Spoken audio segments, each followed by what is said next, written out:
America and to the republic for which it stands, one nation, under God, indivisible, with liberty and justice for all. Supervisor Locke with the invocation. We remember to thank our Creator for all that we are and all that we have. Please help us to guide us through the tough decisions we have to make this evening. Amen. Amen. Supervisor Vogel. Thank you, Mr. Chairman. I'll move for the approval of this evening's agenda. Then moved and seconded to approve this evening's agenda. All in favor signify by saying aye. Aye. Opposed? Carried. Supervisor Schneider, did you have something you were going to? No, pushed the wrong button.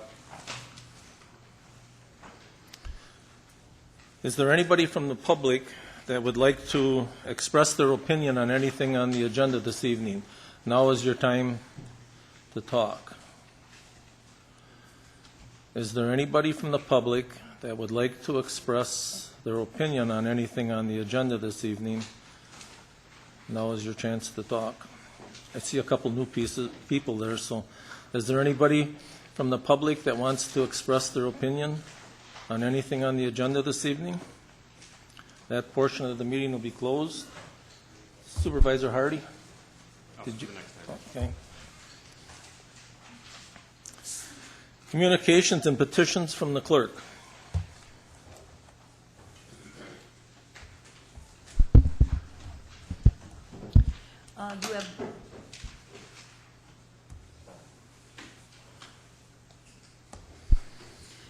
You have one resolution from Adams County. Their resolution expresses opposition to the proposed $11.8 million budget reduction in funding the Wisconsin Circuit Court system over the next 2-year period. That's referred to the Judiciary and Public Safety Committee. You have a notice of claim from Liberty Mutual Insurance for Eric Pitts for damages to his vehicle resulting from an accident with a Facilities Department vehicle, referred to Personnel and Finance.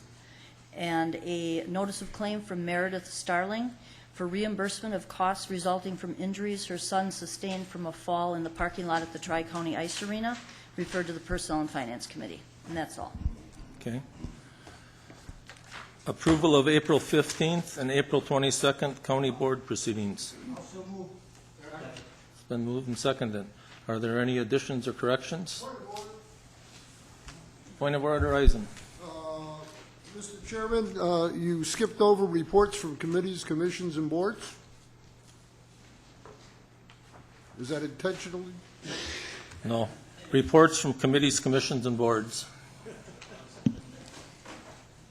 Supervisor Widener. Thank you, Mr. Chairman.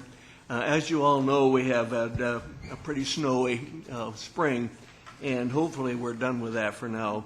But basically at UW Fox, we are far over our budget for the year 2014. So we will be coming in the next couple of months for a resolution to give us enough money to get through the year. Thank you. Okay. Thank you. Supervisor Eisen. Thank you, Mr. Chairman. I'm pleased to advise the board of my Sunday, May 18th presentation of our scholarship award facsimile at an Xavier High School Awards Assembly held in Appleton. This was to Mr. Michael Semenak, resident of Neenah, attending Xavier High School. Incidentally, Mr. Semenak was selected as valedictorian of his class and was highlighted in the Post-Crescent Sunday newspaper as an area scholar. I would also like to report, as chairman of the Emergency Management Committee, that a thank you and congratulations to the Emergency Management Director, Linda Coleman, and Deputy Bernie Sorensen. On the Wednesday, May 15th, Winnebago County hosted a one-day Homeland Security exercise called State Interoperable Mobile Communications Exercise, SIMCOM 2014, which was held at our Expo Center. SIMCOM is intended to display, educate, coordinate, and test mobile emergency communications platforms from federal, state, local, tribal, military, volunteer, and private organizations. It was attended by 39 jurisdictions from multiple states involving 300 attendees. It was quite a elaborate display.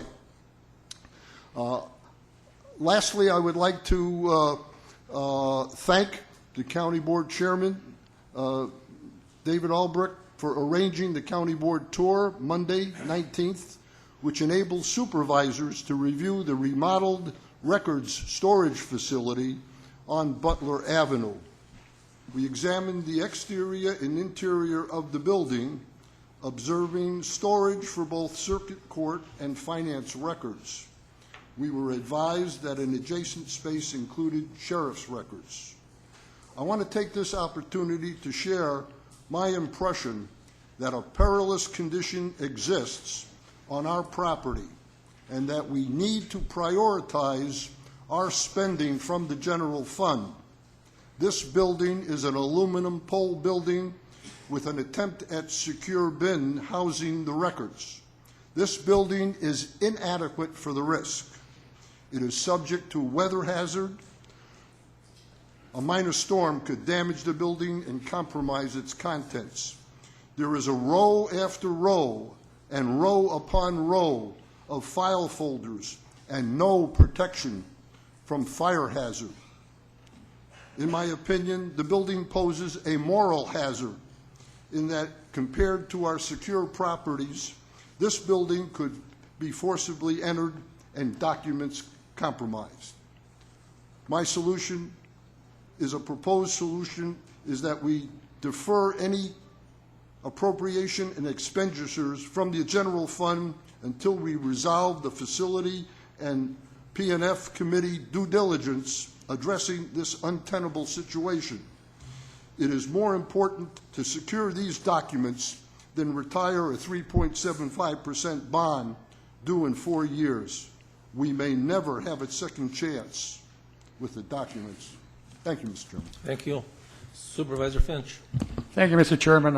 I, too, was fortunate enough to give out a scholarship at St. Mary's Central, John Lafrine. And what really made me feel good is when I presented it to him, he said, "Sir," he says, "it made me feel real good to see how county government works." So this gentleman took the time to really go through it all before he presented it. And I was quite proud about that part. Also, in another 2 weeks, I'll be going to Menasha High. There are 3 people there that received the scholarship award. Also, for the parks, for the people that are on the tour, I picked up some of these mats so you can see exactly what the basketball, pickleball, and tennis courts will look like. I'll distribute them right now. Thank you.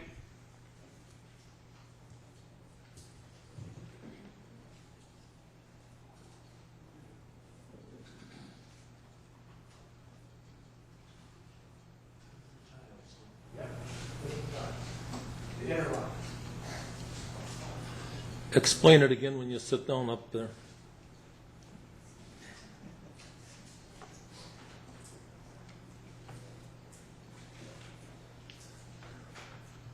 What part do you want me to explain? What you're passing around. Oh, these are the tiles that interlock, and that'll be what our tennis court, our pickleball court, and our basketball court will be. They're sturdy, they'll last longer, less maintenance. All we really have to do, per the studies, is just paint the lines on, and that's going to be it for a long, long, long time. Long run, it's be a money saver. And Dave, can I brag a little bit now? Sure. Okay. Last week, or last month, we talked about some of the players, or the fathers, or the uncles, or whatever, of their kids, or whatever, and how good they were in the schools. Well, if anybody takes the time to go out at the end of Snell Road by the boat landing, you're going to see a beautiful kiosk. It's done for the parks, and my grandson Josh Knobber, Finch, turned around and built it, and that was for his Eagle Scout. And last Thursday, he went before the Board of Review for an hour and a half, and they drilled the living heck out of him. But he will be receiving his Eagle Scout now. So that's my kudos. Thank you. Thank you. Supervisor Farley. Thank you, Mr. Chairman. Bear with me a minute here. I'd like to take a minute, a little over a week ago on May 7th, your Land Water Conservation Department of this county sponsored a Conservation Field Days, which is an event that's held in an area where they can show younger children the conservation practices that are that actually work on the land. And I thought I'd take a moment to mention that. This was held this year at the Norbert Rich School Forest, which is a 43-acre parcel of beautiful property, fully wooded, pine trees, that kind of thing. It's owned by the Winnebago County School District. What they had out there was different stations set up for they were fourth graders that came from Winnebago County School. Different stations set up by the DNR. They did trees and animals that obviously live in the forest. UW Extension had an exhibit. NRCS had an exhibit. Land Water Conservation Department had an exhibit detailing water quality to the younger kids. I'd also like to take a minute, if I might, to stress if you get time to visit that facility, you certainly should do it. It's a real gem in this county. We're fortunate to have Supervisor Tom Schneider, who is very aware of this. I believe he was involved in helping the school district procure the property. So if you have questions, you might want to ask him. Also, I'd like to take a minute to thank the teachers from Winnebago County School. They're all fourth grade teachers. Mrs. Riley, Miss Roberts, Miss Perrenboom, I believe it is, Mr. Peters, and Mr. Quant. Thank you very much. Thank you. Supervisor Hardy. Thank you, Mr. Chair. At the East Wisconsin Counties Railroad Commission last week, it was noted that Winnebago County has not yet paid its $25,000 membership dues. Our 2014 budget item for this expense was marked with a note that the county executive would not authorize this expense until he was satisfied that progress was being made toward a resolution to the complaints about the loading of trucks on the rail in the middle of the night behind Allerton Drive on the south side of Oshkosh. At that meeting and at the prior meeting, I can say safely that the railroad company does not appear interested in relocating that loading station. They believe, or they claim, the cost of that to relocate it would be in the realm of $450,000. The commission membership mostly feels that Winnebago County should not be withholding funding to make this point. At this point, it would probably be a good idea to get the railroad rep, the city manager, and the county executive to sit down together to discuss a fair resolution to this problem. Thank you. Thank you.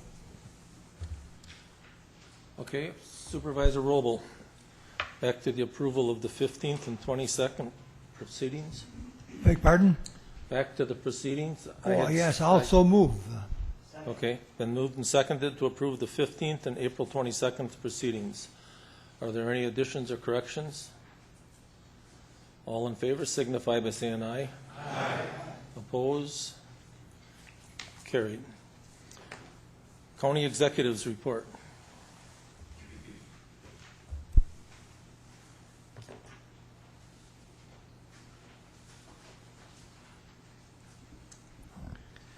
I want to call your attention to two resolutions on tonight's agenda, 031 and 032.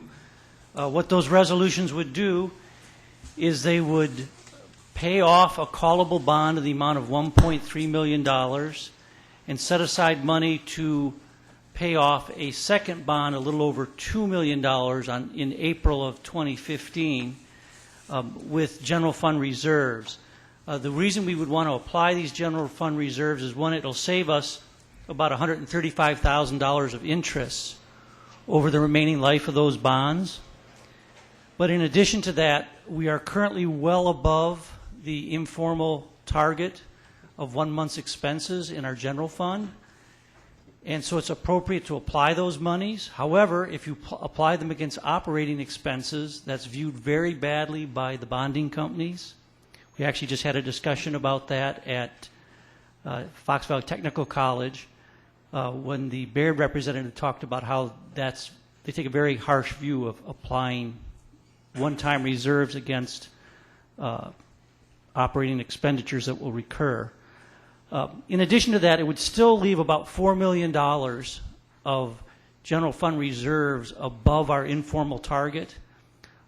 That's not that significant of an amount because our target's only 1 month's expenditures, or about 8.5% of the total budget. So the balance after this bonding would be closer to 13%, I would guess. But that would leave $4 million that we would probably recommend be applied when we go to do our fall bonding. That rather than bonding for the full amount of projects at that time, we could apply the $4 million there and reduce that bonding, or it could be applied to a specific project. And, you know, obviously one project was mentioned tonight. Should the board choose, you could apply that general fund reserves against that particular project so that you wouldn't have to bond for it, or just apply it against the fall bonding in general to hold down the amount of debt. And doing this, we did something similar last year, and it's helped us significantly reduce the amount of debt that the county has outstanding. And that's my executive's report. I also have some appointments.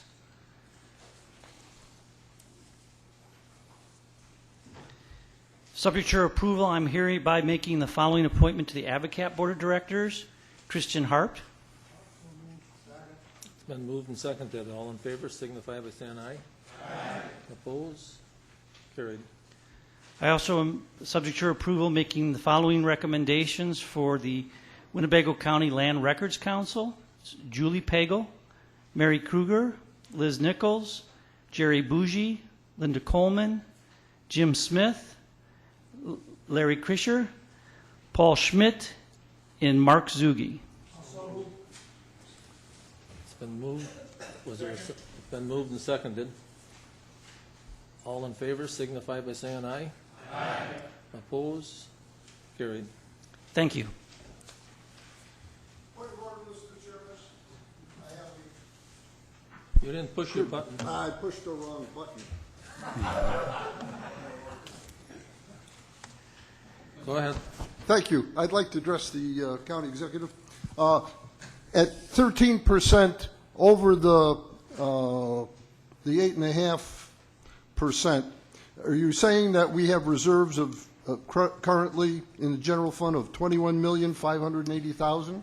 I was thinking the reserves were closer to 19 million, and our target is closer to 12. So that leaves us with about $7 million in excess of our target.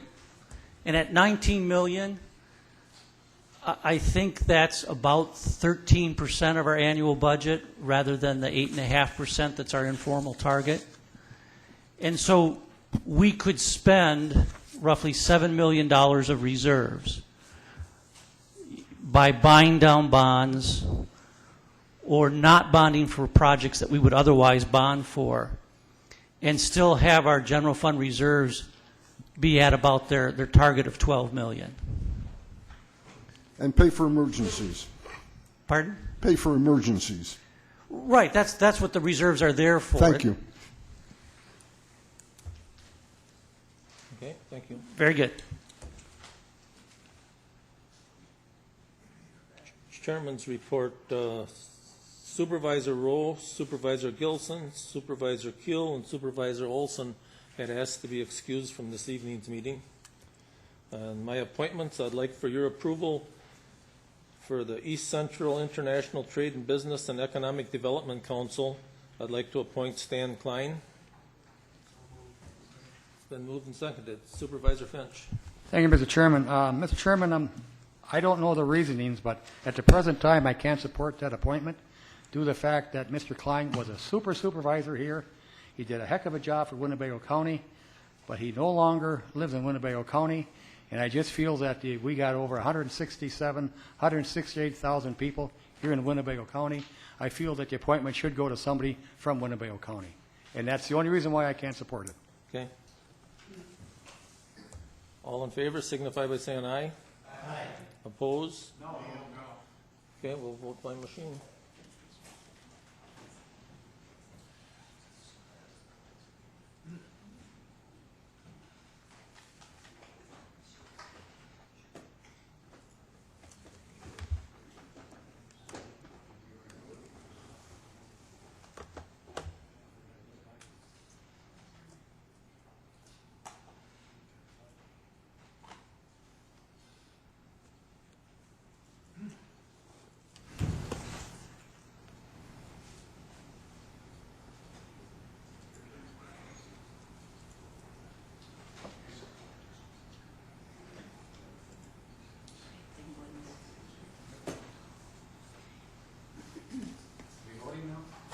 Yes.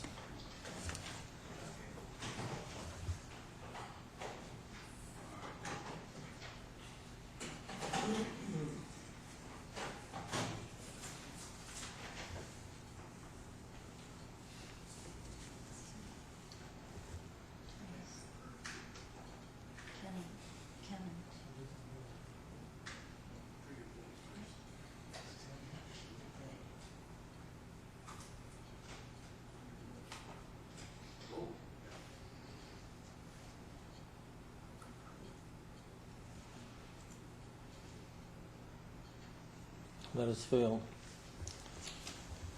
Okay, the Business Committee of the International Trade and Business Economic Development, we'd like to appoint Bill Rowe. All in favor? All in favor signify by saying aye. Aye. Opposed? Carried. Tourism Advisory Committee of the International Trade Business and Economic Development Council, Supervisor, or not Supervisor, Paul Sundquist. It's been moved and seconded. All in favor signify by saying aye. Aye. Opposed? Carried. Was there one? One no? Okay. Information Systems Committee, citizen member Patrick Brennan. Is there a second? Second. It's been moved and seconded. All in favor signify by saying aye. Aye. Opposed? Carried. Land Conservation Committee, Bruce Bowen as a reappointment. It's been moved and seconded. All in favor signify by saying aye. Aye. Opposed? Carried. The Land Conservation Committee is not the county's appointment, it's the Farm Bureau's appointment, so that's taken off of there. And I would like your appointment or approval of UW Extension Agricultural Committee to appoint Kobe Skellinger. It's been moved and seconded. All in favor signify by saying aye. Aye. Opposed? Carried. Okay, at this time I'd like to ask Ernie Winters to come up. He's the Highway Commissioner. He'll be giving us a report on County Highway CB and County Highway BB intersection.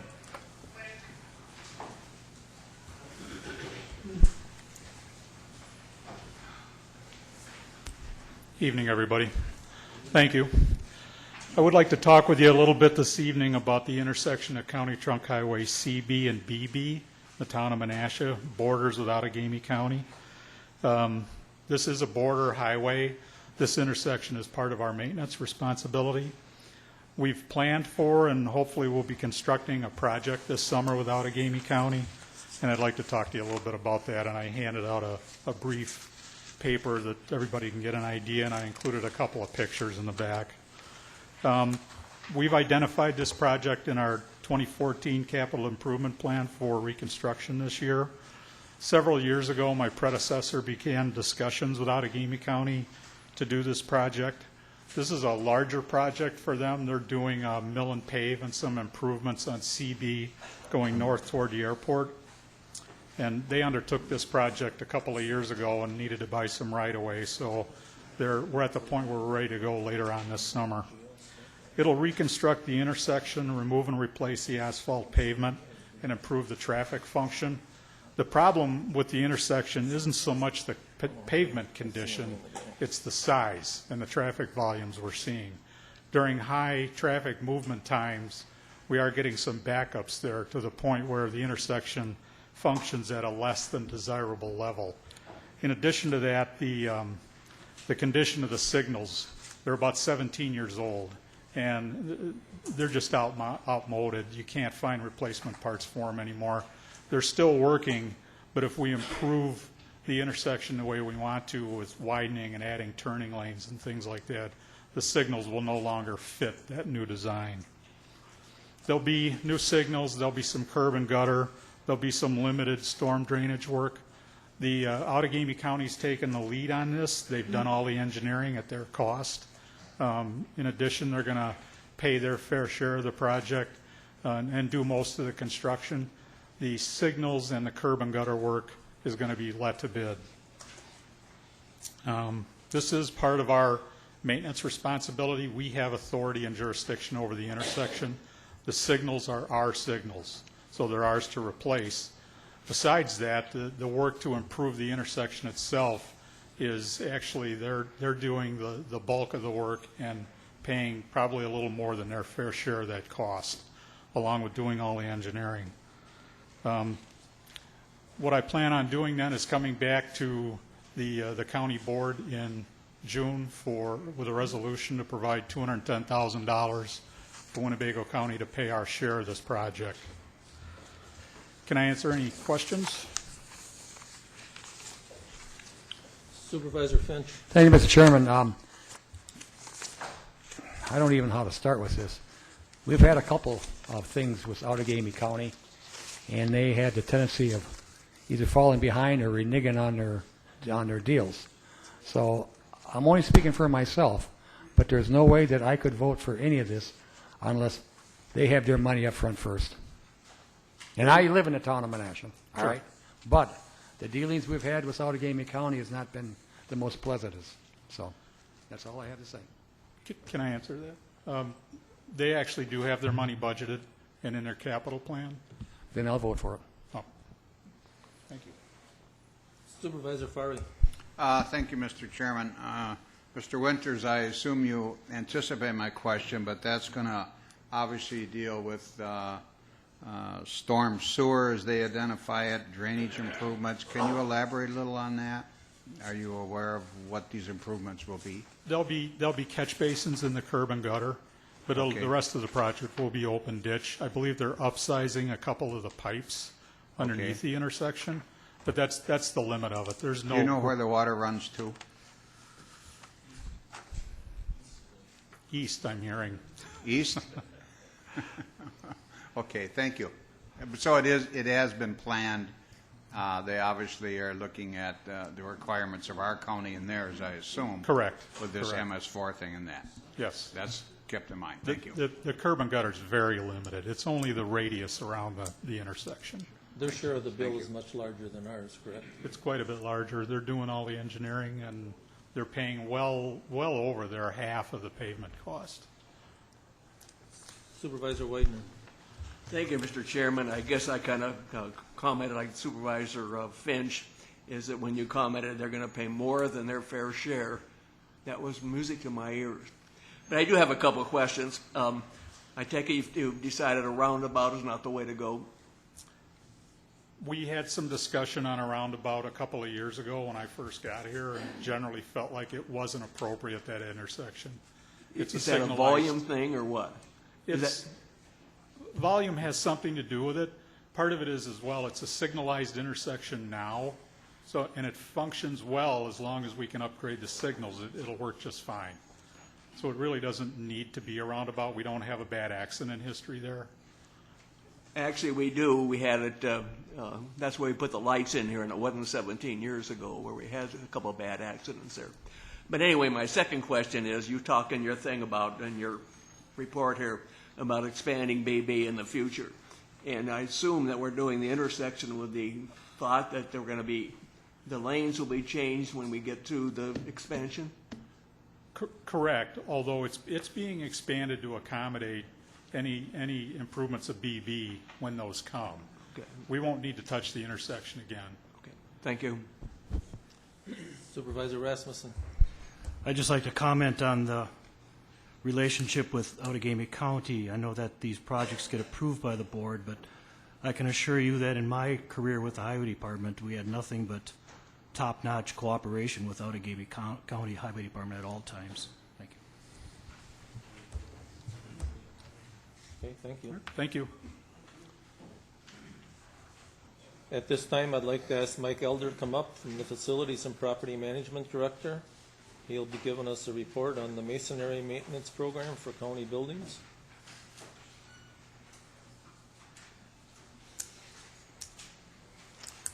Good evening. I'm before you again tonight with two more projects for our ongoing maintenance of our facilities.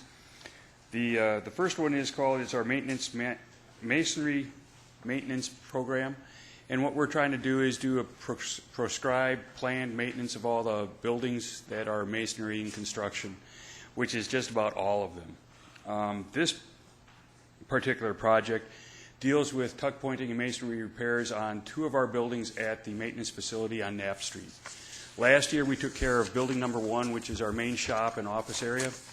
We took care of the tuck pointing and masonry repair. We are moving on to buildings 2 and 3 on the complex. And these are the two buildings that at the last meeting I mentioned that we had to replace the roofs on those buildings. So this will once again be another project that extends the life of those buildings for a good number of years, 20 plus years. We need to keep doing these kind of little projects to keep extending the life of the buildings. Both of the buildings currently are in use. Building number 2 actually has 2 sections. One of them is used for some document storage, and the other side is being used for the facilities department. We are having our carpenter shop in there so that we can do woodworking and keep the dust and the dust from the woodworking and the grease from the mechanicals separate so that we can do some good woodworking. If you've been walking around the courthouse, you may have noticed that some of the chairs in the hallways are being replaced by benches.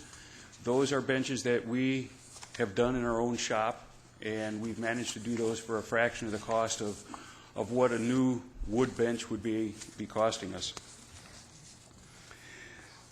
Building number 3 is currently being used for storage. Both of these buildings are 30 years or more in age. I think the newest one was built in the 60s, and the oldest one, the older of the two, was built in the late 50s. The last 2 winters, and especially this last winter, have really been hard on our buildings. They took the freeze-thaw cycles, and then the really deep freezing is causing some of our masonry to deteriorate faster than what we've seen in the past. And with your packet tonight was our capital project, and there are some representative pictures of how the masonry has failed.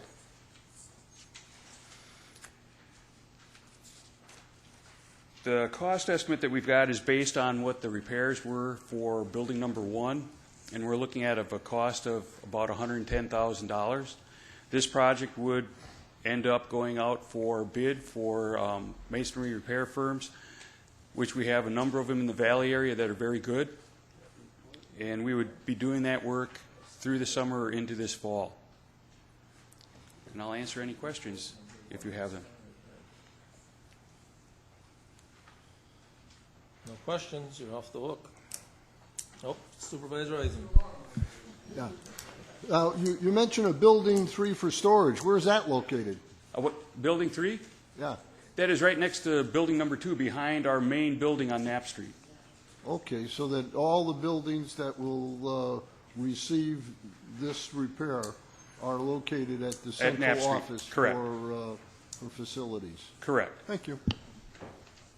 Jail parking lot expansion project. The next project that we've got is a project dealing with expanding the parking at the jail complex.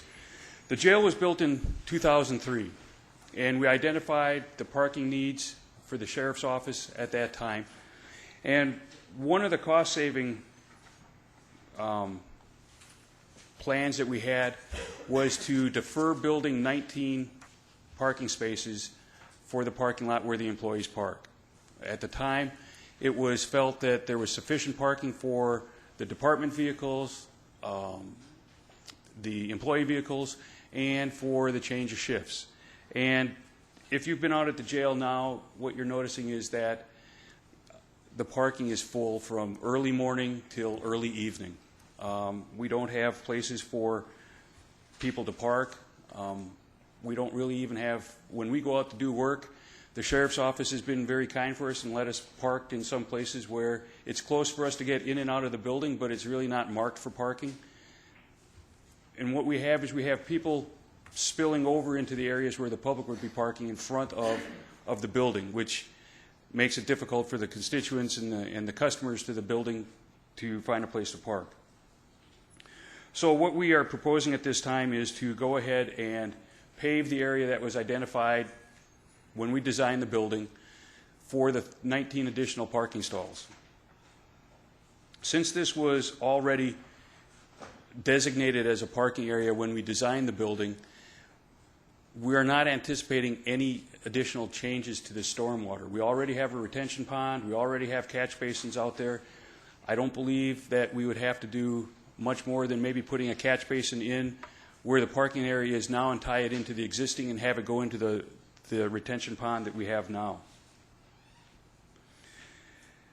With all that said, to recap what I at the beginning, this was something that was identified as a need back in the early 2000s when we did the design for the building, but as a means to save money on the project, we deferred doing it until the need was firm and absolute, and we've come to that point now.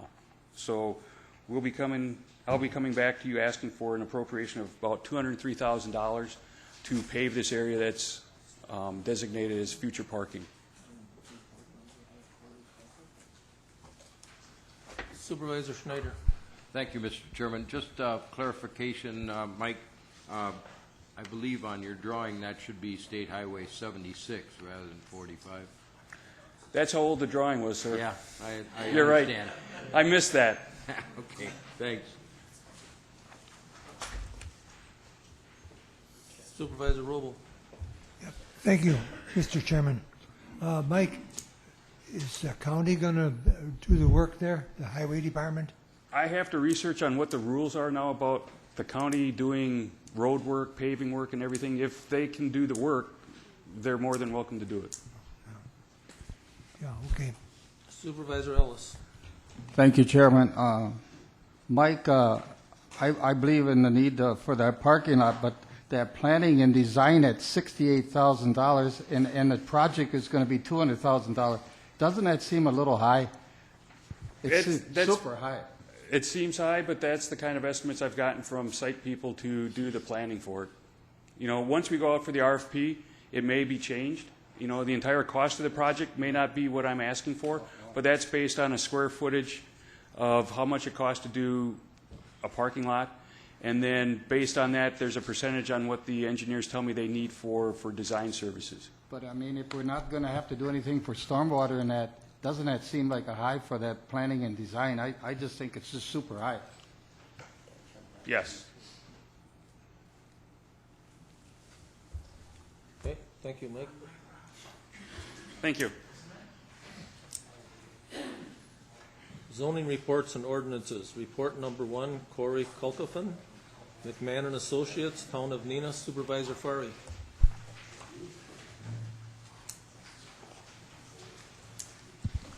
Say again, Mr. Chairman?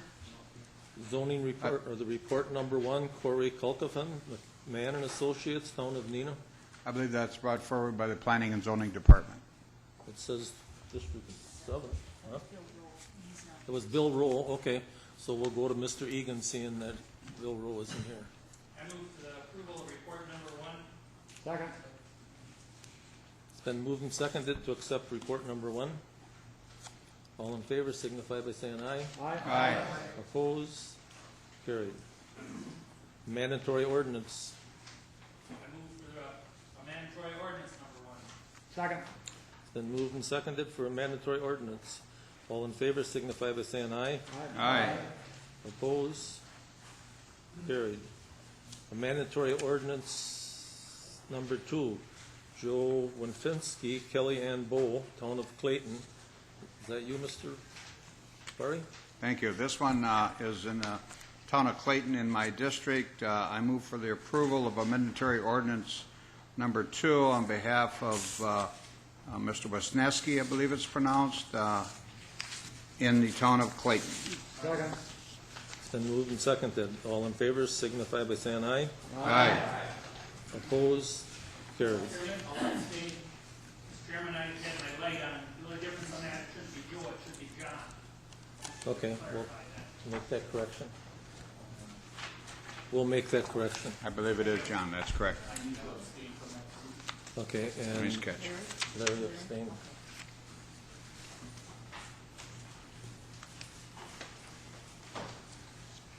Zoning change from R1 to A2. We just approved that? That, That's the one we just approved for Mr. Wisniewski, John Wisniewski. okay. Ordinance number 17, 42014, amend Chapter 24 of General Code of Winnebago County entitled Whitman Regional Airport Zoning Code. Supervisor Warnke. I move for your approval of 017-42014. Second. Been moved and seconded. All in favor, Supervisor Furry. Thank you, Mr. Chairman. My memory is, did this come before the board previously and it was referred back? Is that my memory? Is that correct? And if I'm reading this correctly, within this overlay district, under county zoning, we did not allow multiple dwelling units to be located within that district, and this would change that to allow that. Perhaps you can expound upon that if you would. Can you, Peter, do you want, or Mr. Rowe, can you answer it, or these are the zoning,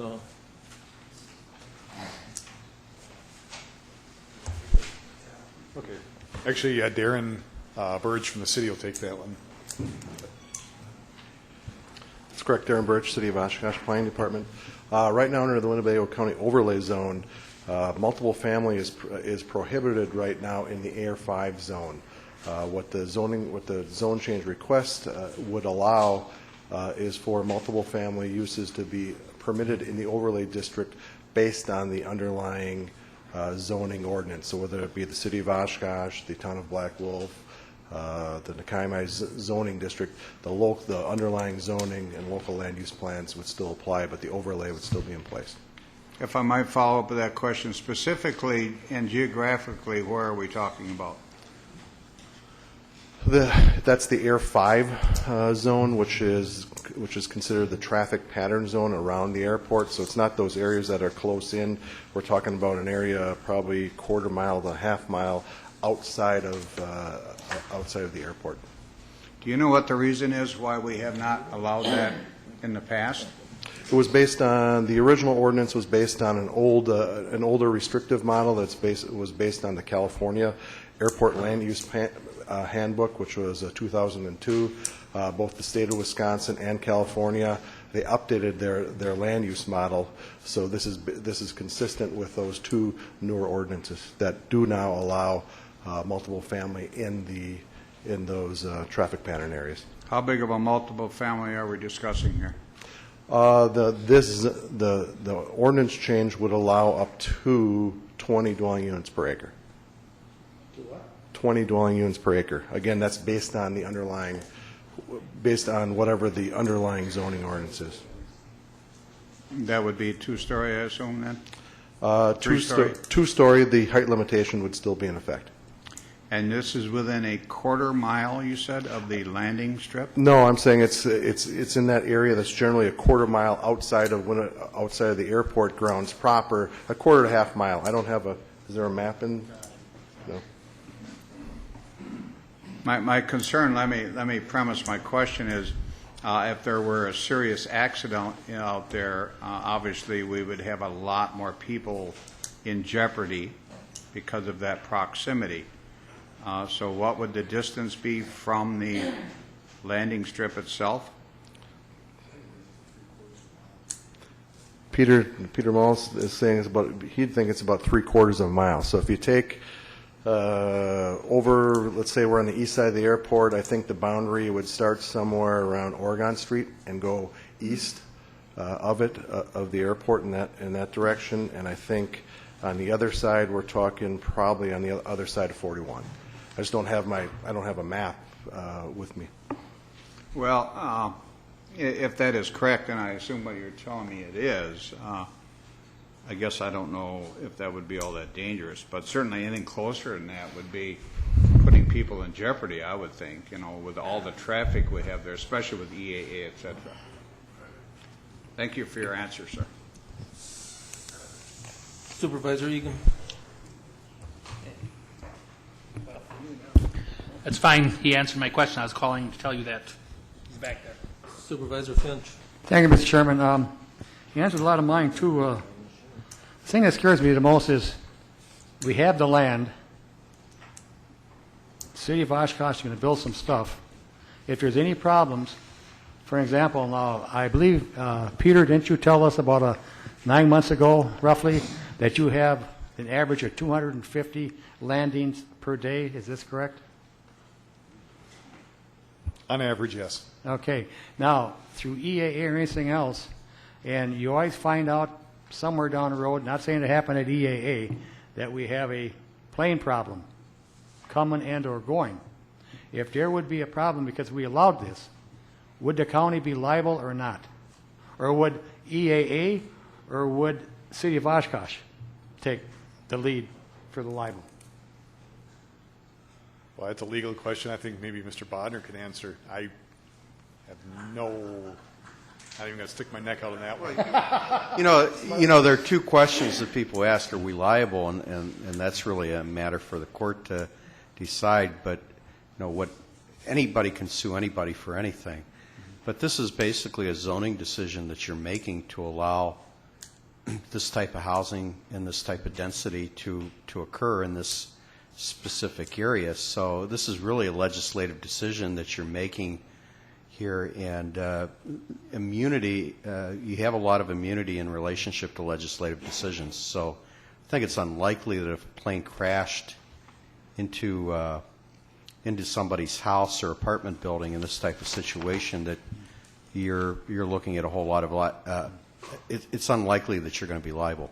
Okay. No, that's fine. That was one of my concerns. And there was only, 3 people for planning and zoning?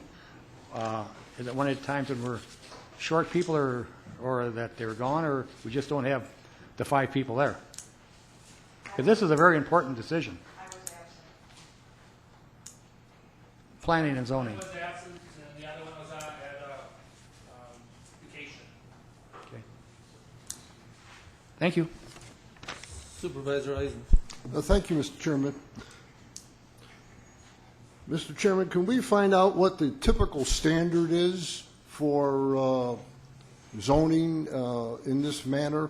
It wasn't more than a year ago or 2 years ago that Winnebago County and the town of Menasha residents were subject to the same type of ordinance from Outagamie County.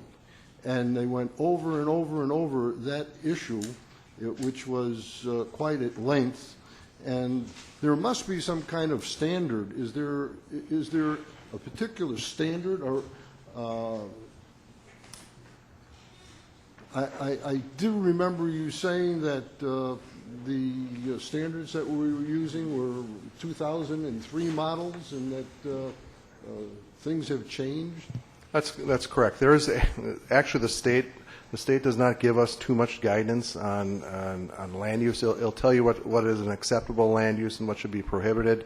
When you look at the state's guidance in these matters. What they say is they don't want high-density residential near the ends of the airport, or near the ends of the landing strip. So in that area right where you land and where you take off, that's where they don't want high buildings with large scale, with a large amount of high-density residential units. In the area that we're talking about, which is that traffic pattern zone around it, they're not as concerned with that, and they don't set a standard as far as density in that area.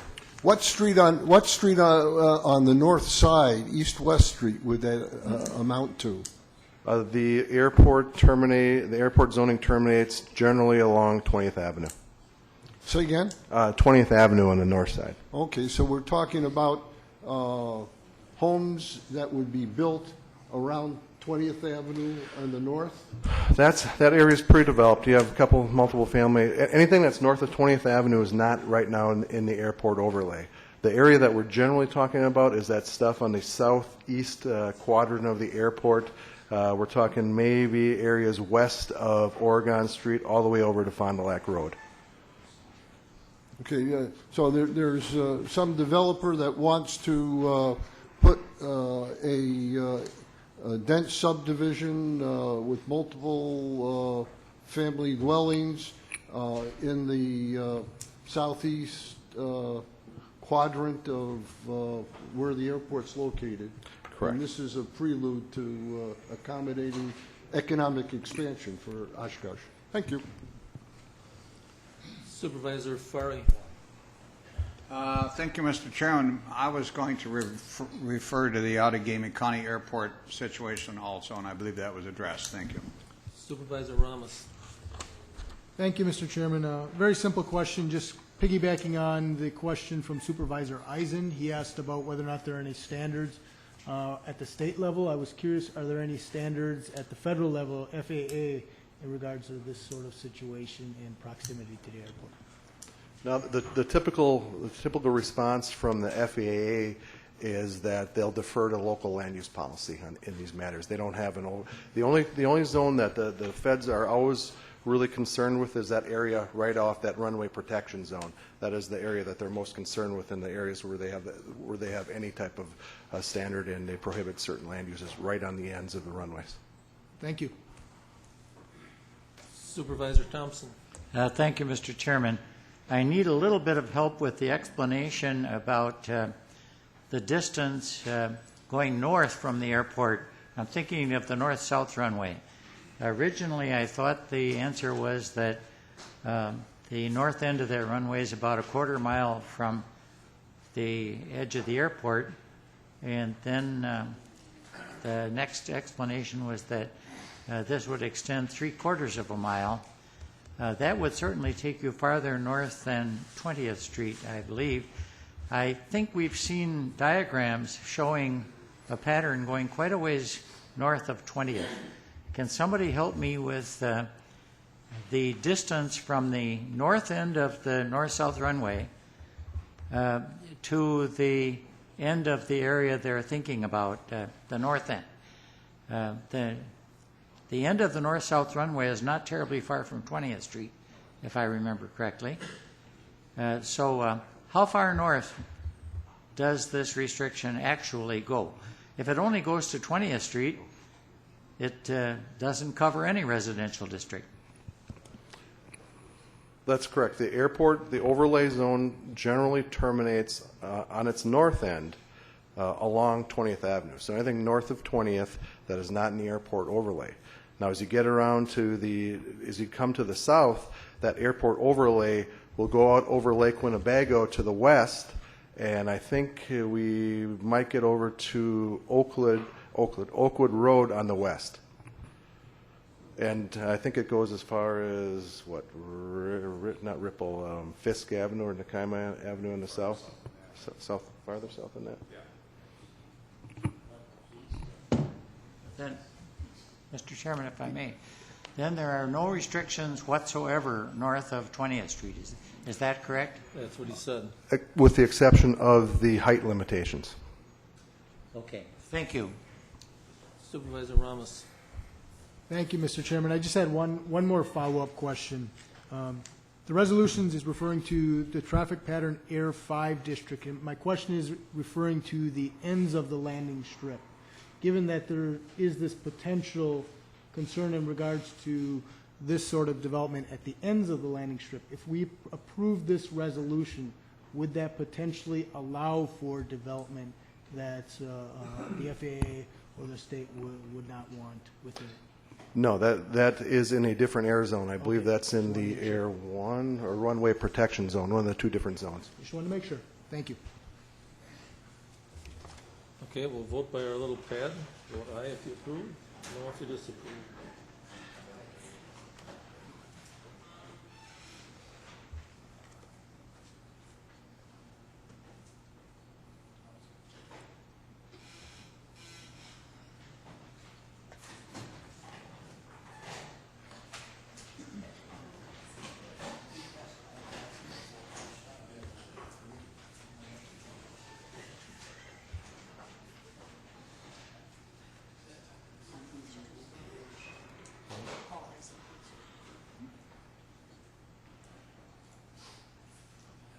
That is passed. Resolution number 021-52014, commendation of Patricia M. Owen.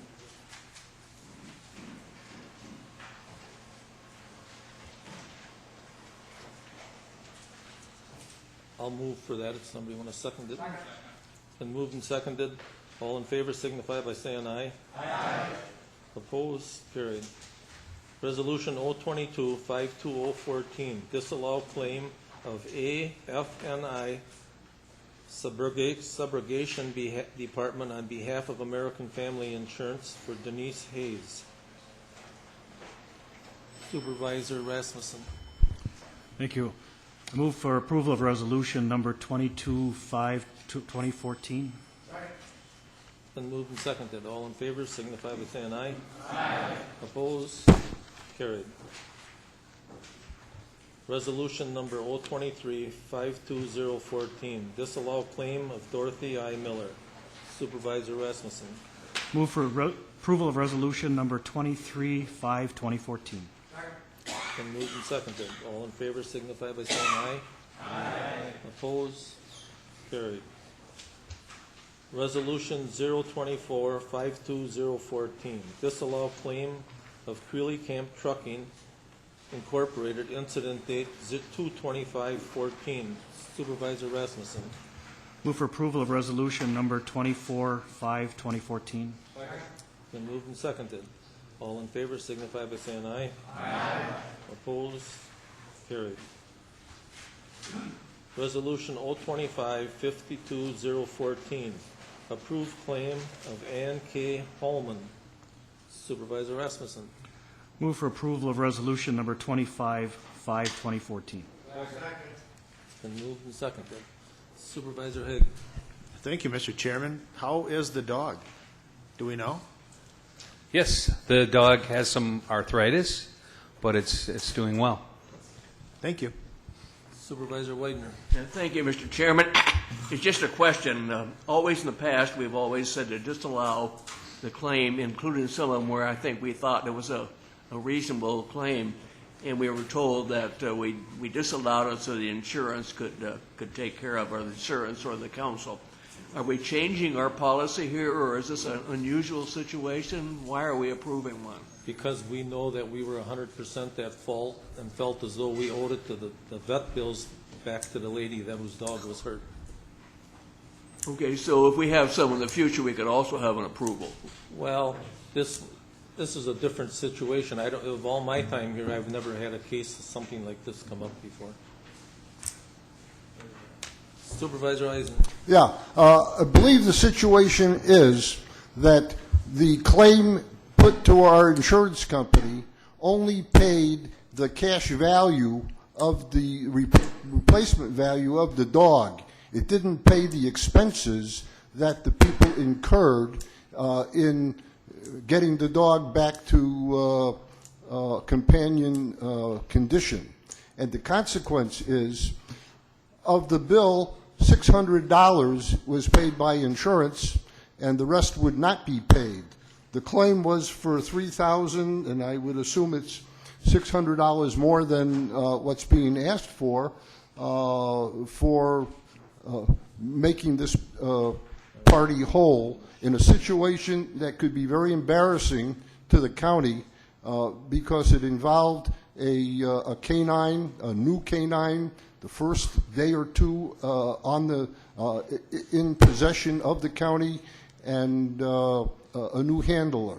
So there is very sensitive background in respect to this claim, and this is to make the claimant whole so we can move on to the next concern. Thank you.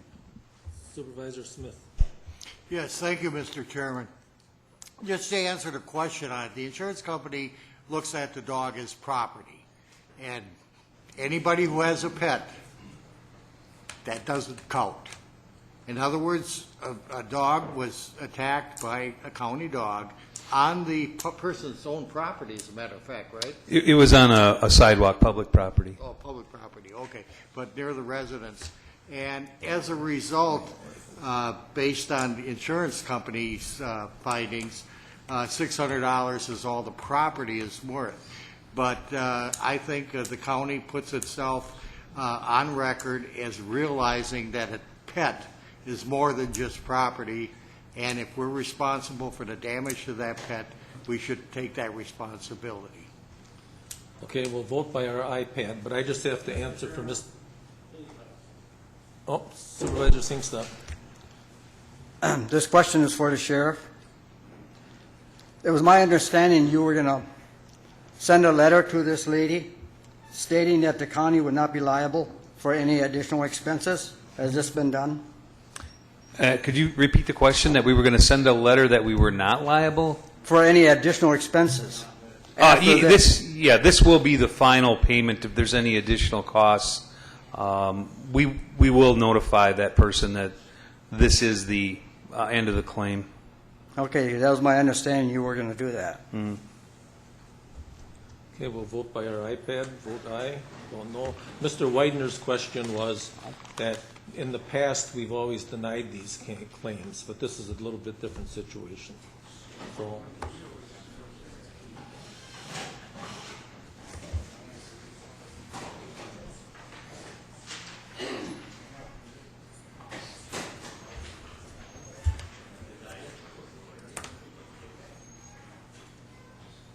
That is passed. Resolution number 026-52014. Amend Human Resource Policy 3.03. Supervisor Rasmussen. Move for approval of resolution number 26-5-2014. Second. It's been moved and seconded. Okay, we'll vote by our iPad. Supervisor Haig. What does this resolution do specifically? Mr. Colliard.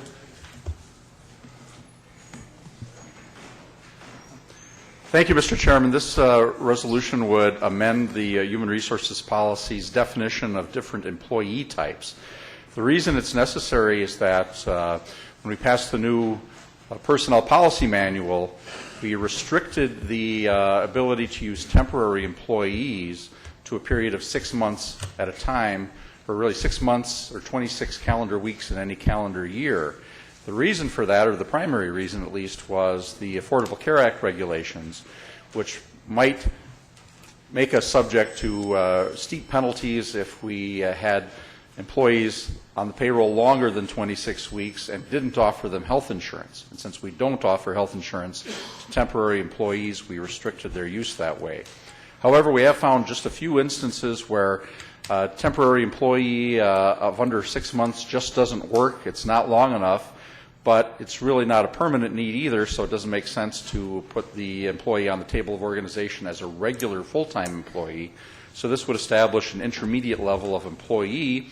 We're calling it a regular project employee. It's a regular employee, so that means it would be offered, the employee would be offered health insurance, and that benefit would be available to the employee.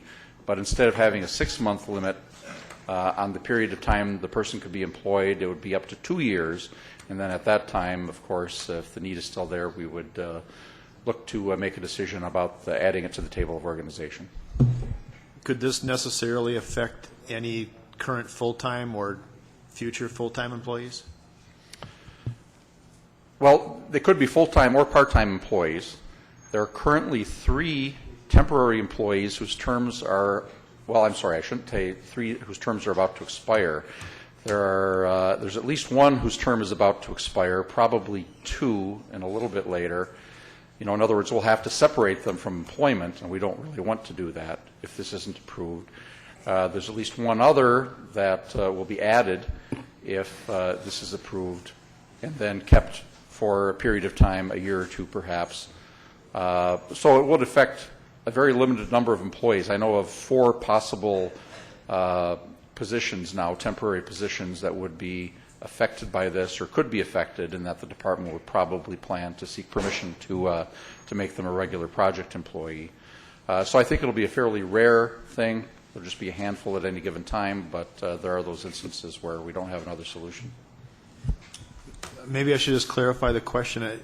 Are these employees seen by other full-time employees as full county employees? They won't be affected. I mean, a current full-time employee will not be affected by a regular project employee versus what was a temporary employee if we pass this? No, there are no current regular employees that will be eliminated, you know, to make room for these project employees or downgraded to becoming project employees. Instead, what we've done in the past is just use them as temporary employees, which we don't see as regular long-term employees, but sometimes we've used those temporary employees for 2 years or more. So I think the answer to your question is no, it's not going to affect any of the regular full-time or regular part-time employees we have now. Thank you. Supervisor Fari. Thank you, Mr. Chairman. If I were to use the term grant-funded employees, would that help clarify some of this? I mean, are we talking about employees that are funded by a grant, and the grant obviously would run more than 6 months, and this would allow the county to continue that employee under the grant format? Of the 3 situations where I know we will want to consider applying this, 2 of them are grant funded. So I think that's the most common scenario. The other position is one where we've had a long-term workers' compensation injury to an employee, and so we can't separate the employee or terminate the employee, but we need to fill her position. So we've been using long-term temporary employees, and the 6 months isn't going to be sufficient for that purpose. Even though there's not a specific grant, we still have the general department funding for it. It would be accurate to say, though, that the application of this would primarily be to grant-funded employees? Majority, certainly. Certainly. Thank you. Okay, we'll vote by our little iPad. Aye if you approve, no if you disapprove.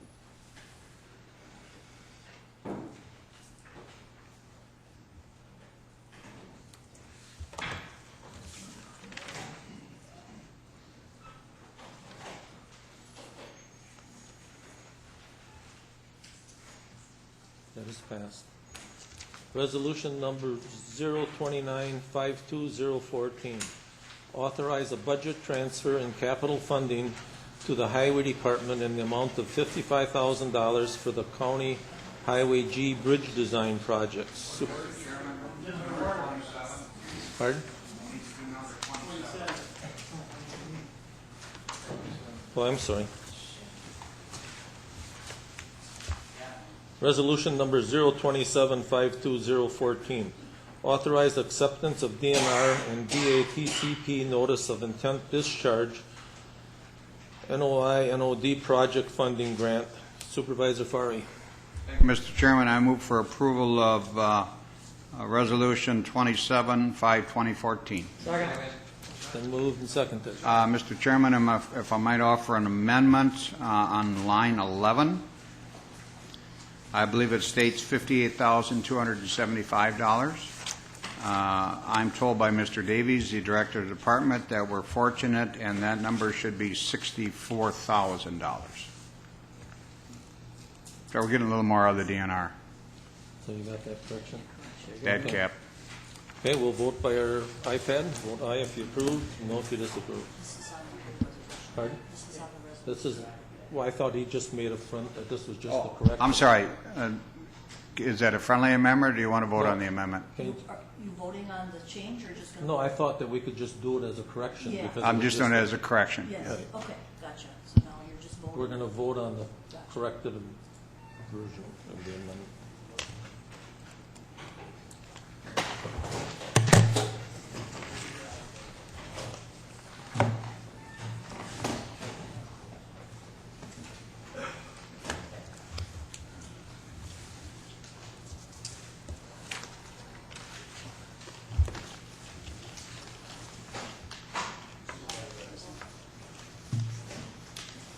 Paul, you got to lock your vote in.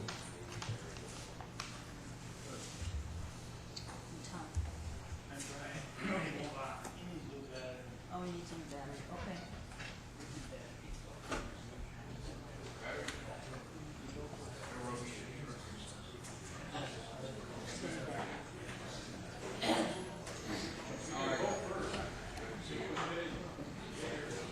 Did we ever change all the batteries? Did we ever change all the batteries? Did you get it? Oh. That is passed. Resolution number 029-52014, authorize a budget transfer and capital funding to the Highway Department in the amount of $55,000 for the County Trunk Highway G Bridge designs. Supervisor Robel. Thank you, Mr. Chairman. I'll move for the adoption of Resolution 029-52014. Been moved and seconded. We'll vote by our little pad again.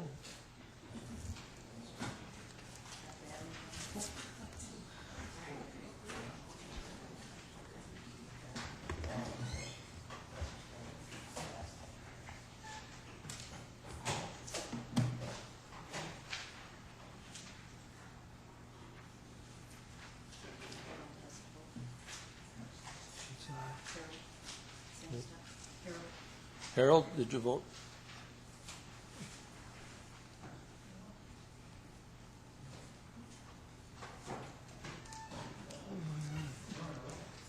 That is passed. Resolution number 03052. Pardon? He's late in, huh? Resolution number 0305214, transfer $9,000 from the 2013 salary contingency fund to the labor accounts of the General Services Department 2013 budget to cover an overage due to needing temporary help in 2013. Supervisor Rasmussen. Thank you. I'll move for approval of resolution number 35-2014. It's been moved and seconded. We'll vote by our little pad again.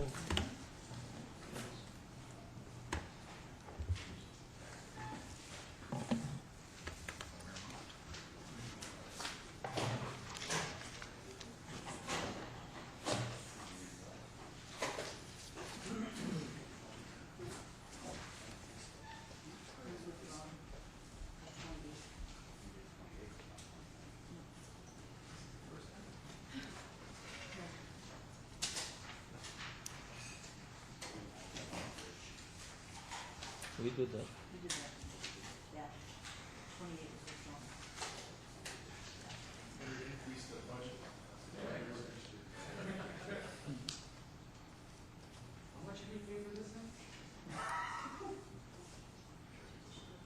I voted yes. Push yes on there.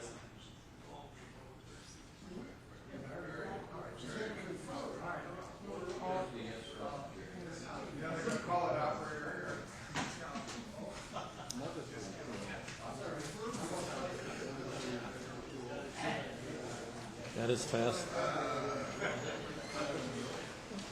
So we're now on 031.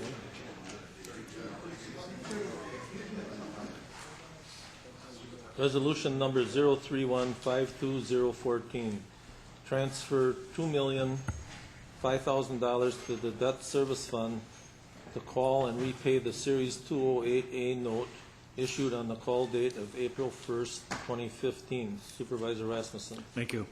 I'll move for approval of resolution number 31-5-2014. Second. It's been moved and seconded. Supervisor Haig. Thank you, Mr. Chairman. In regards to these questions, I think it's always interesting, and I asked Mr. Ornstein some very specific questions about where this money comes from and what it looks like at the end of the day. And I'm hoping that he might provide just a very brief explanation of what Supervisor Harris said earlier about the fund balance and where some of that comes from. Sonny made a comment, one of the supervisors earlier made a comment about an amount of money that seemed rather high for site planning, et cetera. And is that where some of this money comes from, is overages on projects and things like that, or where does this fund balance come from?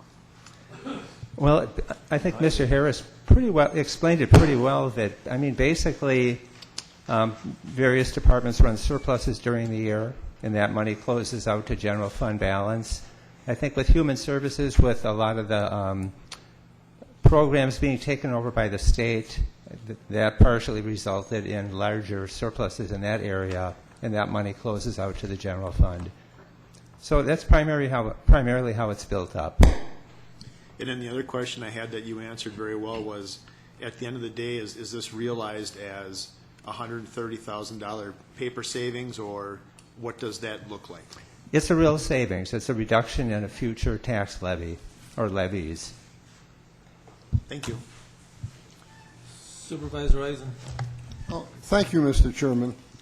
I would like to reiterate my observation and experience on the county board chairman's tour that took us to the Butler Avenue storage facility. And I can't emphasize too much that is an emergency need, a current need that would supersede retiring a 3.75% bond 4 years early. I cannot support this resolution, and I would ask my fellow supervisors, in particular, there are a good number of the majority of the supervisors sitting here who were on that tour and toured that facility and can see what kind of a fire hazard that poses to those valuable records that some of them would be irreplaceable. Some of them have been digitized and are required by state law to be physically maintained. But that facility, that garage, is not a place to maintain open files stacked horizontally, stacked vertically, subject to the perils of it's not even a humidified facility. It's going to deteriorate. I know that the whatever finance records are there, that would be a total loss.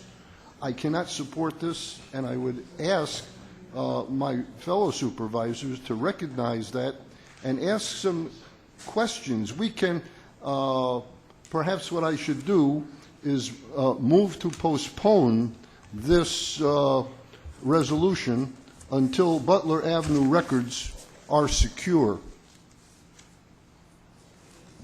Can I find somebody to second that track? Seconded. Thank you. I won't belabor more time because there are more people that are knowledgeable in this than myself. Is that motion to postpone isn't debatable, is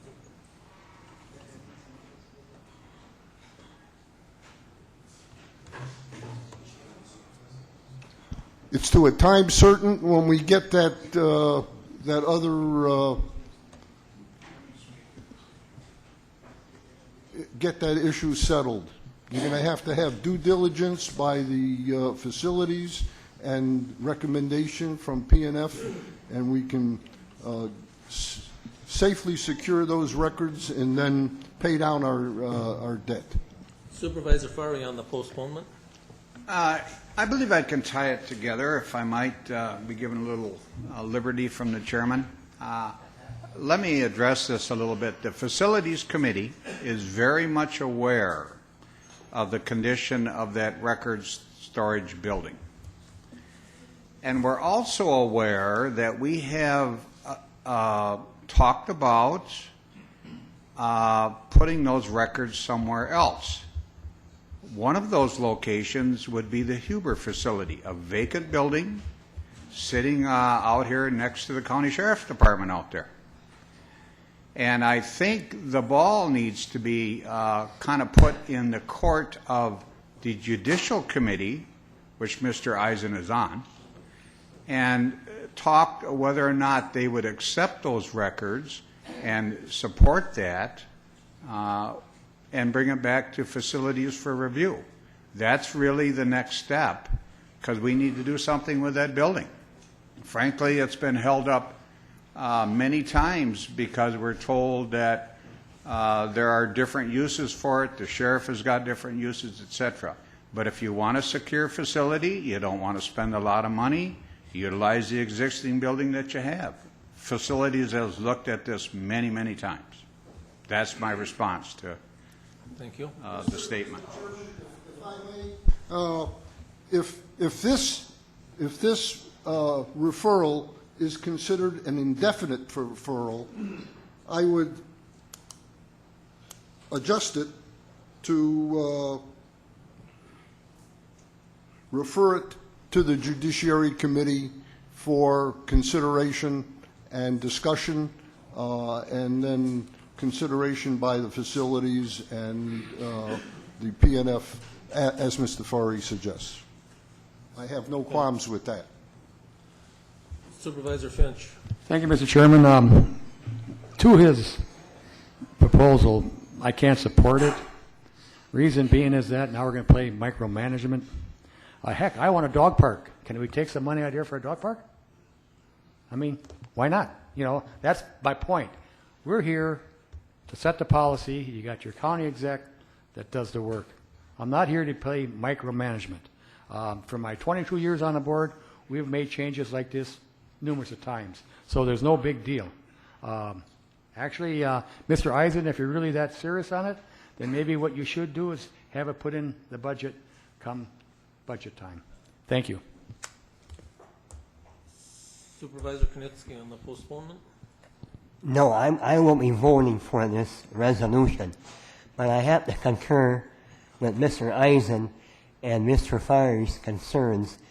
One thing we have in our favor, now the documents are in order. We have a head start on that, so I think I didn't realize it at the point at that during the tour, but I think there has a good item brought up here, and maybe we should transfer out the Butler building or something, someplace else. More secure. Thank you. Supervisor Widener. Thank you, Mr. Chairman. It is on the postponement. There is no point of postponing this item. You know, we're voting on whether we should take some money and pay off a bond. To get involved with something about where we store our stuff is ridiculous. So we should not even be considering a postponement of an item like this. Thank you. Supervisor Wingren. Thank you, Mr. Chairman. I think it would be very foolish to not take advantage of saving money for the taxpayers that directly affects the levy. Anyone can bring or suggest any proposal for the Judiciary Committee to consider. No member of that committee has brought this to the Judiciary Committee. So at this late hour to suggest something like that is not, I think, in order. We're comparing apples and oranges here. So I would urge all of you to go ahead and let's support this. Let's save some money. And we can address this issue separately, as it should be, and Supervisor Fari is correct, both the Facilities Committee and the Judiciary Committee will be discussing this. I can assure you of that. Supervisor Ramos. Thank you, Mr. Chairman. I'll be brief because I agree with the comments from Supervisor Wingren. I think we're relating two totally separate issues here. This is completely a financing resolution and about saving money with our financing. If there's really an issue with this facility, which it sounds like there's some relevance to that, we can deal with that at a later time. The county executive already mentioned earlier in the meeting that we still have an approximately $4 million beyond the $3 million we're talking about in these two resolutions, above and beyond what our normal reserve balance is, that we could potentially use some of that if we really needed to address this issue with the facility. But they're two separate issues. This is a financing issue, and that's all it is. So I'd urge you not to support the postponement and allow it to move forward. Thank you. Thank you. Supervisor Eisen, you had 3-4 kicks at it. Well, I don't pretend to be clairvoyant. No, that's okay. Okay.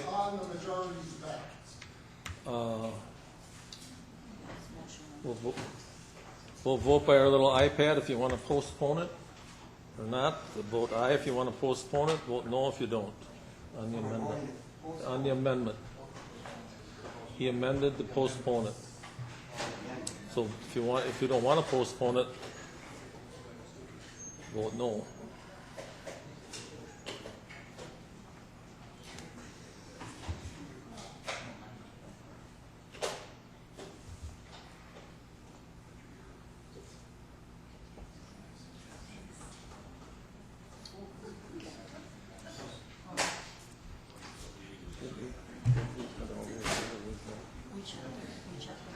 Yeah, I know, but I mean, maybe we should have a meeting for the amendment.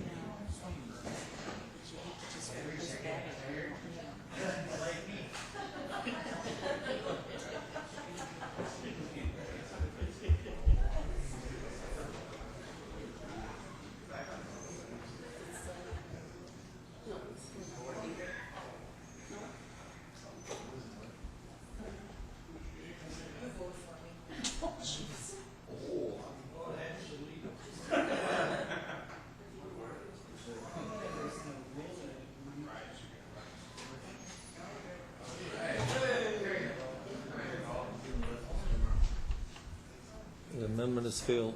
Now back to the original resolution. Vote aye if you approve, no if you disapprove.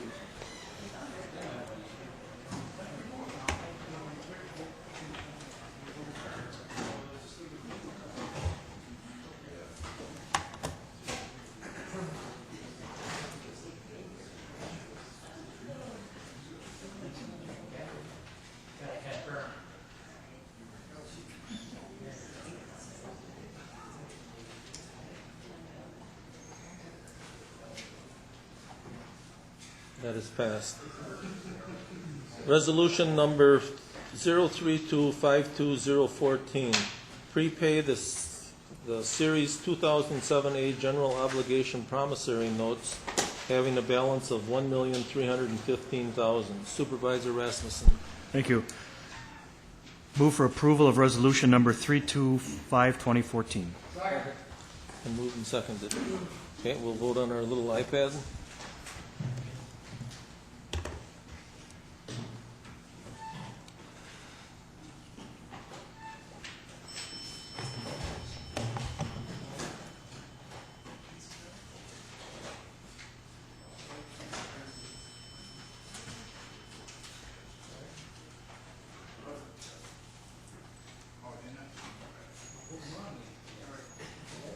That is passed. Motion to reconsider number 033-52014, appointment of Mayor Don Merks to the East Central Wisconsin Regional Planning Commission. Supervisor Fari.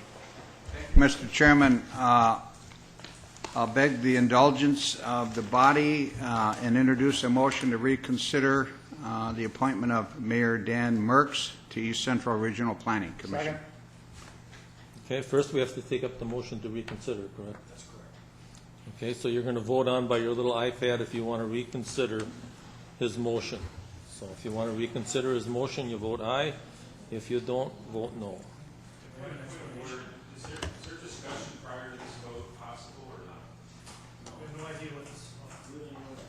Yes, we can. I mean, I didn't see anybody's lights come on. I Supervisor Finch. Thank you. Thank you. Let me start my comments by saying I do not know the mayor of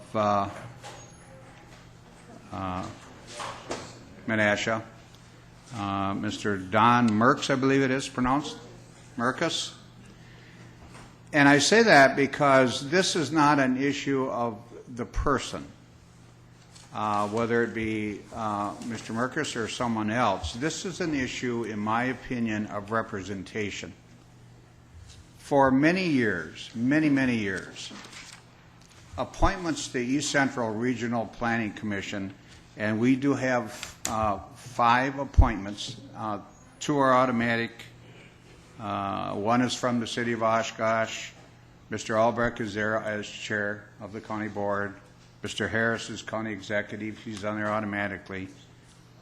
You have Mr. Roble, the long extinguished supervisor from the county, is appointed. You have a Mr. Bellin, who's a government appointed by the governor. Normally, the appointment from the county board, which is identified on East Central Regional Planning Commission's website as the county board employee, represents town government. This is my concern. For these many years, it has always been a town officer that has been appointed to represent the towns of this county on East Central Regional Planning.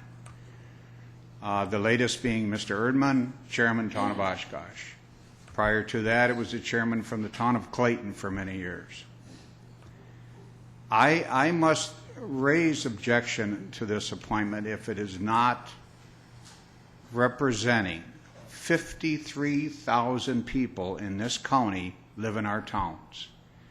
East Central Regional Planning Commission has a lot of, they don't have regulatory authority, but they certainly have sewer service area recommendations and authority to the DNR. The town government needs to be at that table. And unfortunately, this appointment by Mr. Harris does not recognize that representation. This is why I must object and ask the board to reconsider this nomination. I don't know what else I can say, but to emphasize is that if you got 16 towns in this county, 53,000 people living in those towns, we need somebody at the table, and that's how I feel about it. Thank you. Jerry, did you? Go ahead. Thank you, Mr. Chairman. First off, I want to apologize to the board. At the meeting, I jumped the gun. I asked to pass them all at one time, but at the same token, I thought we'd be able to speak at any given time, which it didn't happen that way. I had 3 supervisors talk to me after the meeting, and I had a couple of phone calls at the house because what Mr. Farley just stated, there's no town representation. For some people, it's not a big deal, but if you live in a town, it is a big deal. We've always had town representation, whether it be this committee or that committee. It's just the way it works. And I guess, like I said, because I jumped the gun, we're talking about it right now. And somebody please tell me not to jump the gun anymore. But anyhow, I would like for us, okay, Tom, I would like for us to reconsider this and have the executive put a townsperson in there. I think that's the right thing to do. Thank you. Supervisor Hardy? I have no comment. Okay. Supervisor Ramos? Thank you, Mr. Chairman. When I saw this resolution on the agenda, I really didn't know the background behind it. And I'll say right off the get-go, I know Mayor Merkus, and I respect him a fair amount. However, I have to admit, I do think Supervisor Fari actually has some logic here. If we have 5 individuals that are appointed from this county, and none of them represent the towns, which really represent 1/3 of the population of our county, I do have some struggle and difficulty with that. When we were formulating the Board of Health, we looked at town representation and ensured that there was some town representation on that as well, to try to ensure that there was a reasonable division or reasonable representation among the different groups in the county. In my opinion, when you're talking about the East Central Regional Planning Commission, the same logic applies. And because of that, I'm willing to reconsider this, even though I respect very much the individual who we're talking about. But to me, this is about how we should properly apportion these appointments, and I do think it's best that there is some town representation from our county. So I'd urge you to reconsider. Thank you. Thank you. Supervisor Smith. I agree with the other gentleman. Thank you, Mr. Chairman. I agree with the other gentleman on that because of the fact that, like he said, 1/3 of our representation in the county is from the towns. And since they're, Mayor Don Merckx would be representing another municipality, the towns would have no representation. Also, the fact that the regional planning probably has more effect on the town areas than it does on the municipal areas individually. So I agree totally that we should reconsider that appointment, and that the county executive should take a look at appointing somebody from the town, a town chairman preferably. Supervisor Knitsky. Thank you, Mr. Chairman. Can someone tell me, is there a rule that says you have to have somebody from the town? No. Okay, and also, you're assuming that this person represents all the towns. I don't see that. I think he represents that area. But there are some good points here, and I will be voting to reconsider the appointment. Supervisor Wernicke. Is this solely the decision of the county executive, or does the county board have a right to reject what he submits?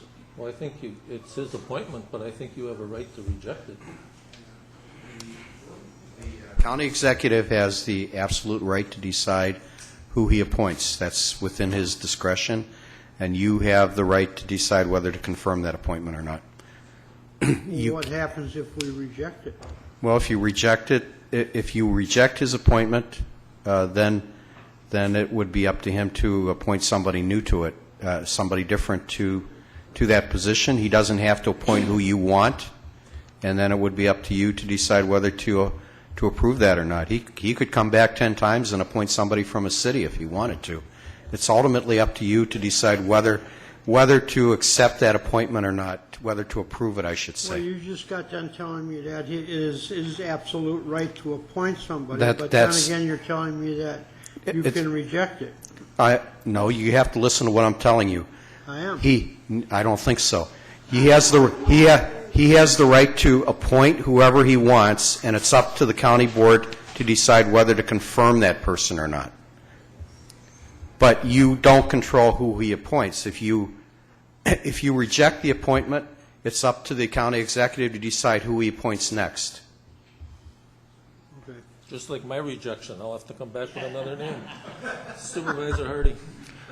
Thank you, Mr. Chair. Can somebody please clarify how these 5 people get appointed to this board? We have 5 members from Winnebago County. Is that correct? Correct. And one I'm is there because of my position. Mr. Harris is there because of his position. The rest are appointments. He's from the city. Is Burke Tower appointed, or is he there as mayor of Oshkosh? He's there as the mayor of Oshkosh, but he has somebody else come from him. He reappointed it to somebody else from his organization. Okay. And the other appointment is. We do too.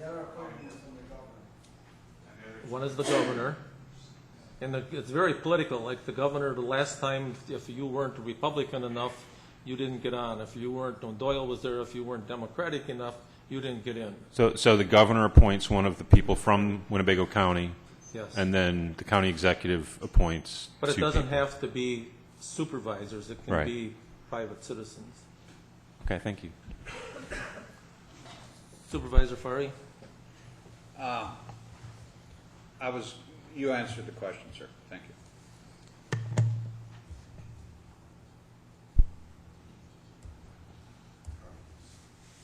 Supervisor Eisen, did you want to? Yes, Mr. Chairman.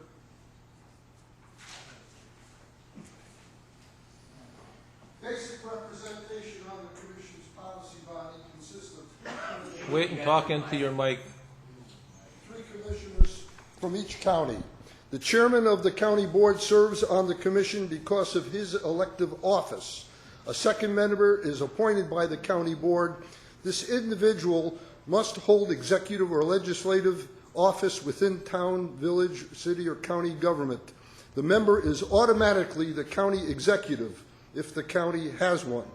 A third member is appointed by the governor from a list of 6 persons nominated by the county board.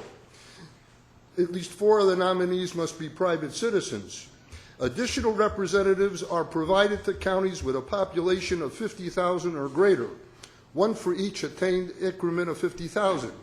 The first additional representative is the mayor or council president of the largest city in the county, while subsequent additional members are appointed in a manner similar to the second member appointment, so that a county supervisor was appointed and an additional elective officer was appointed, whether it's town or county. There's no requirement that it be a town person. Supervisor Wingen. Thank you, Mr. Chairman. I am troubled by this because I understand Mr. Fari's point of view. However, I also believe that each of us represents the whole county, not just our district. That's how I vote on issues.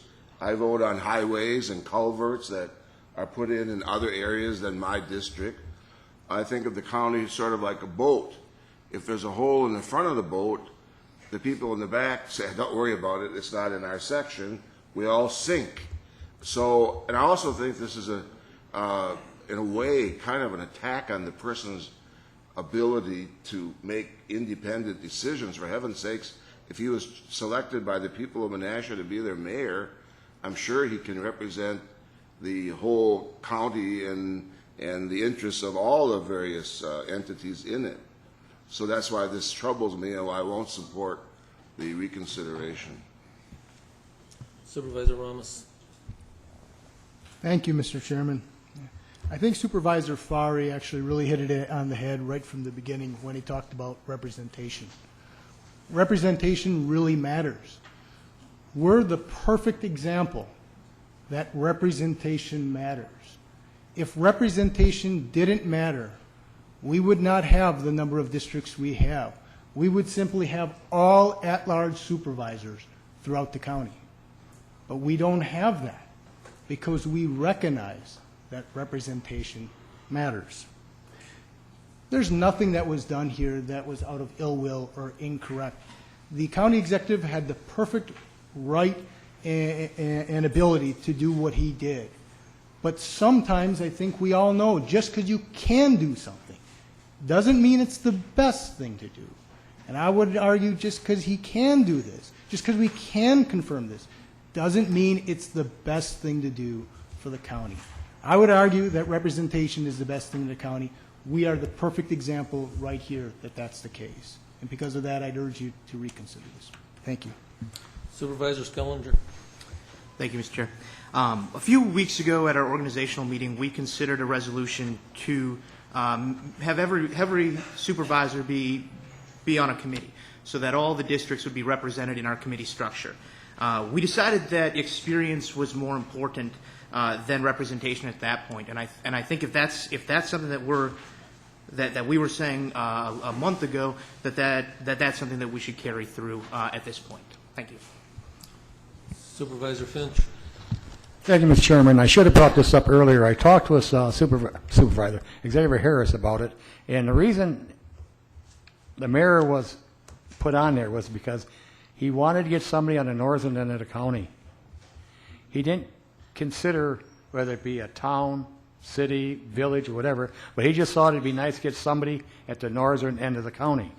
So he's half right, but the other half is I would like to see it be a townsperson for the representation of a town. And as far as experience goes, your town chairmans, your town supervisors have as much experience as anybody else does. So, thank you. Okay, we'll vote on the amendment, correct? On the motion, I mean. We're voting on the motion to reconsider. We'll vote on your little iPad. Sue, can you cancel out my vote before I touch the button that says I'm confirming? Can he do that himself then?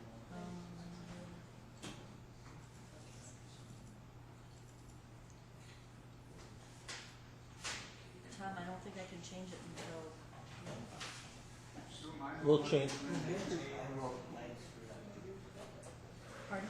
Do you want me to cancel the vote and we can start over? Because Sure. I started voting before they voted. Okay, we're gonna start it all over. Okay, thank you. Yep.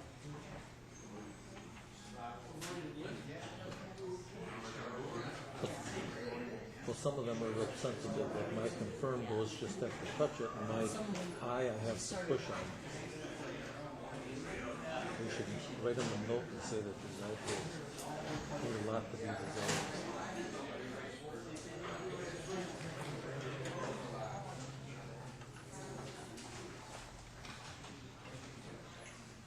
That is passed.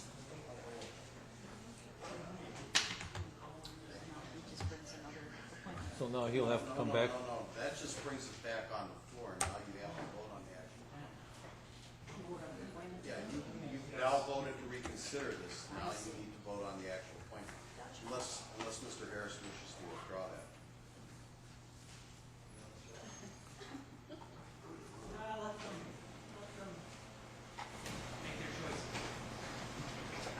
Okay, you ready to vote? Floor, Mr. Chairman? Can I? You're going to vote. You need a motion. Mr. Bodnar, can you help us? He says wait. Well, probably be better, less confusing. Okay. Yes. Thank you, Mr. Chairman, and I thank everyone for their motion to reconsider and visit this again here. Based on the vote of the reconsideration, I will move to deny the appointment of Mayor Don Merckx to East Central Regional Planning. Second. Okay. Supervisor Eisen. Thank you, Mr. Chairman.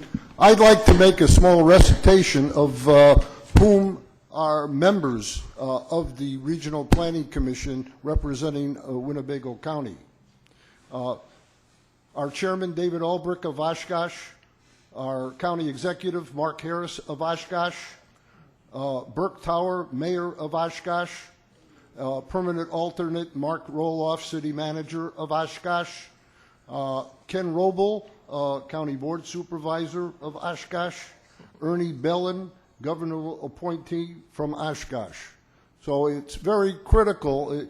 It's not without concern that Mr. Fari made the presented the need for a little more balanced, but at the same time, it's also a need for a balanced for the north side of the county. So whether this is rejected or accepted, there is an opportunity for the county executive to correct it. And another thing, too, is he does have the power to veto, but we would have to override it by 2/3. Supervisor Hardy. Thank you, Mr. Chair. Could I just have confirmation of what a yes vote and a no vote on this particular motion will mean? And, Well, Mr. Fari made the motion to deny the appointment. the motion is to deny. Right. So a yes vote denies the Denies appointment. it. And a no vote confirms the appointment. Not necessarily. It just denies the appointment. He voted to deny it, the fact that it was not. So if okay. You'd have to have somebody move to confirm it. Thank you. Okay, you vote aye if you want to deny it. Vote no if you don't.